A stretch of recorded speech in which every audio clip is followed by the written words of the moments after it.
I never really played CSGO casually. I played CSS casually, but when I swapped over to CSGO, when we swapped, we were in like a friend group and we made a team together. So straight from the get-go, we were playing ESL Open and stuff like that. So I don't remember really playing it casually or playing like matchmaking that much. It was more so we all swapped over and we all started playing competitively.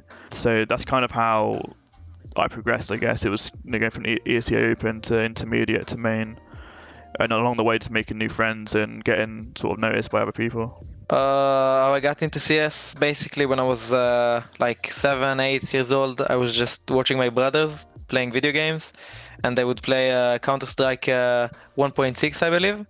I was just like watching them from behind, just like learning the casual stuff. And then I started playing it, some Bunny Observer, some Casey maps, and then CSGO just came out. And we all moved, all the Israel players from CS 1.6 moved in around 2014 at the end. And at the start I was just playing Bunny Op, like trying to get to Global Elite, trying to open some teams with friends, stuff like that. And in 2019, like after I slowly got into like level 10, stuff like that, Financed, an Israeli organization and team, they invited me to play with them, and we were the best team at the time, and we just like started playing, competing. We were the best friends of each other. Like we had the LAN in Greece. This was my first like competitive LAN, like outside of Israel, like outside of the local LANs I'm used to. And then we came and we beat, like we won without dropping any maps. And since then I kind of like try to get FPLC, try to get like HLTV cups, played with some mixes, and then Endpoint reached out to me and he just made it. No, how I got noticed into CS was I got invited to the Netherlands by Chris J, and then people in the UK started asking Chris J about a Dutch CS player, and he basically pointed to me, and that's how I became into the UK scene and started playing CS, and then I went to America basically. I got into CS when I was like 12 maybe. We doing like breaks in school, we used to go to like LAN cafes and play games, and eventually I tried out CS and I was so bad, and I didn't like being bad, so I decided I would become the best among my friends, and yeah, here I am. It was all just like kind of natural from casual to pro, so to speak. I just played matchmaking. I just liked playing matchmaking, and then eventually I started playing ESEA. Back then there was only like RWS leaderboards, and that's how like Def got picked up to Complexity. He was someone from the UK who got scouted that way, and then I just kind of did the same, and I knew Def from before, and that's how I got like picked up.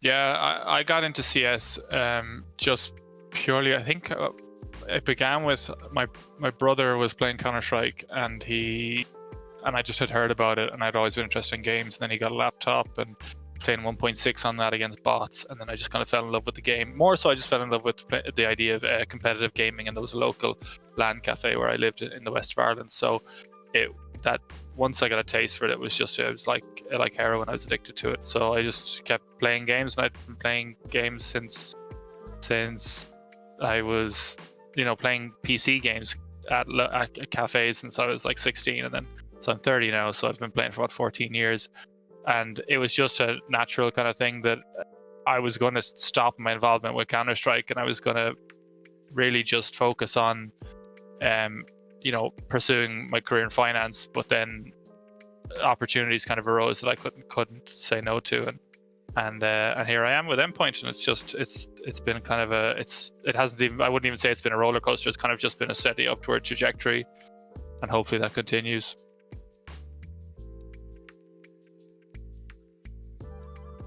I mean, if I weren't a pro CS player, I'd probably be doing something with IT, because I studied that basically.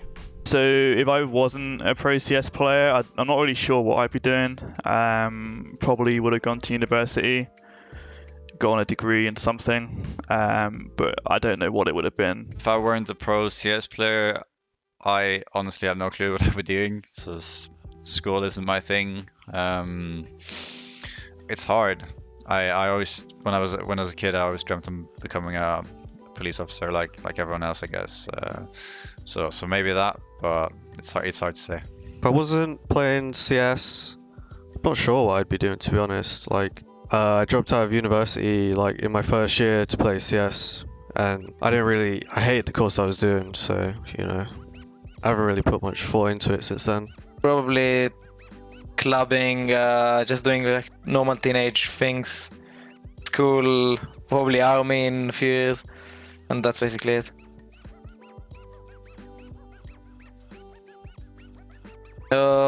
Cobblestone, I'd like to say. It was just really nice play. Like, I liked how it looked color-wise, like, I just liked it. So the map I miss the most is probably Cobble. I don't know, I didn't like it that much at the time, but since it's been gone, I kind of miss it. The whole drop-down area and stuff, it was quite fun to play. I didn't really like any of the other maps like Cache, so yeah, I'd say Cobble.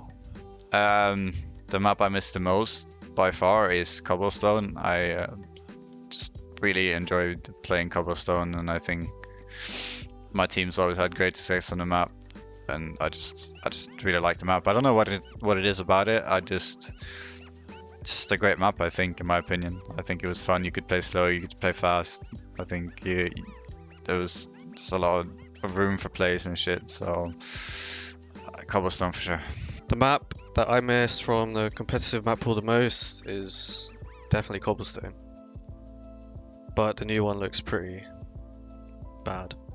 I think it was just a fun map. Like, there was just so much you could do, and then I don't really know why everyone loves it, but yeah, I don't know. It was just a fun map, like compared to like Overpass and Nuke and stuff.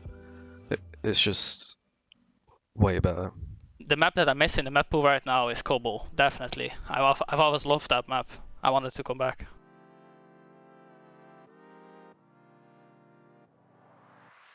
The dream country I would like to play CS at, it's probably like I've always wanted to go to like IM in Sydney because I wanted to go to Australia, so I guess I don't know. But it's not really a dream country I want to play at, but I want to have an event there or something, you know. But I don't want to, because Australian CS is not really my cup of tea, like it's just that. Yeah, one of the main events in Counter-Strike is IEM Katowice or ESL Cologne. Obviously due to the fans and sort of the stadium that you play in, I guess. I don't know which one I'd prefer, but it's definitely one of those two, Cologne or Katowice. I think a dream location for me to compete at is probably, it would either be Katowice or Cologne. They're the big ones, like the most prestigious and biggest CS tournaments with the greatest crowds. So one of them. For a country where I like to go for an event, to be honest, everywhere where we can go, I will be happy and let's go, because it's really nice to travel and really nice to meet people everywhere in the world. So whenever you want, I will be there. Yeah, I mean, I'd love to play in London at like a really big event, because that's where I'm from. My family could come and watch and stuff, friends and family.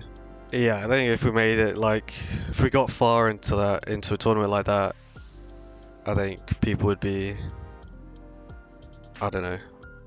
I think they would be like fans, I guess. I would love to have a big CS event in Dublin. I think that would be sick. I would love to do it in Ireland. Yeah, that would be great fun. I don't know what the attendance would be like, but it would be cool to have one in Ireland. Yeah, for sure. Dream country that I would like to compete at, it's probably two. Like, I would like to visit Norway. I feel like whenever I watch pictures of that, like, place is just amazing. Like the view, like everything is just like attracting to me. And the second one is Brazil, or like towards North America, like somewhere, you know, like, yeah, I would even say like just Brazil. I just wanna like the culture and the people that, I don't know, I feel like it really is an amazing country, even view wise and like basically everything.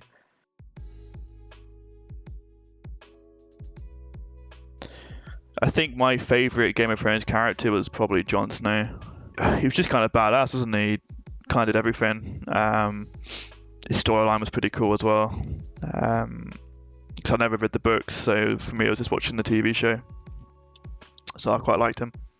What's the dwarf? Tyrion Lannister. Yeah. My favorite character in Game of Thrones is Tyrion, because I think even if you are facing trouble in life, everything is possible and you can achieve whatever you want if you are around good people, if you do things in the right way. So I think it's a good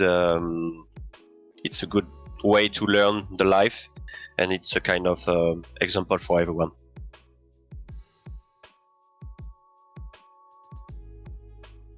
Island, I think I'll have to go with Ross again, because I guess he's the smartest. I'll have the most use for him. I think Flames would be pretty useless, for example. He would just do nothing. Cayman's lazy. Yeah. Ross. I think Ross. I'd want to be stranded on a desert island with probably Joey. I don't think he'd be very useful on the island, but I think just because I wouldn't end up going crazy and wanting to kill him, like some people on the team. Like, my brain says Ross because he will probably help me survive. My heart says like Cayman, like Cyril, that he's probably gonna have fun and shit and just like enjoy the island. Probably Cayman, probably Cyril. Maybe Joey. Joey always seems to see the good in things, and he's always fairly happy-go-lucky, so I wouldn't get depressed too quickly. Probably Joey, yeah. If I was on an island, I wouldn't want to be with half my team at least. I think I need someone who's dependable, knows how to do certain things in life, has an idea of, survival. So I think Flames is probably too young to know half of that stuff. I mean, maybe Joey, I don't know, but I feel like Kaya, Bed, so not Kaya. Robin maybe. I mean, I'm leaning more towards Ross because I feel like he's kind of the smartest person I ever saw, so he might know how to do things to survive, I guess. So yeah, I'll say Ross. The one who I want to be stranded on a desert island with is definitely Cayman again. Cayman again. We'll be there, mate. Drinking beers. If I'm on a desert island, I will pick probably Max or Ross, because they are two more smart guy in the team from my point of view, and I think we could be able to survive.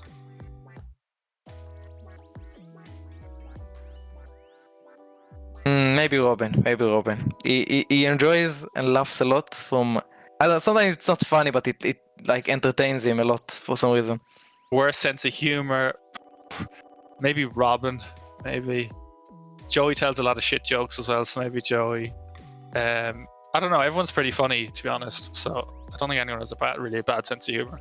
Worst sense of humor is probably Flames as well, man. The guy, I don't know. He talks a lot of shit and just laughs at himself. So probably him.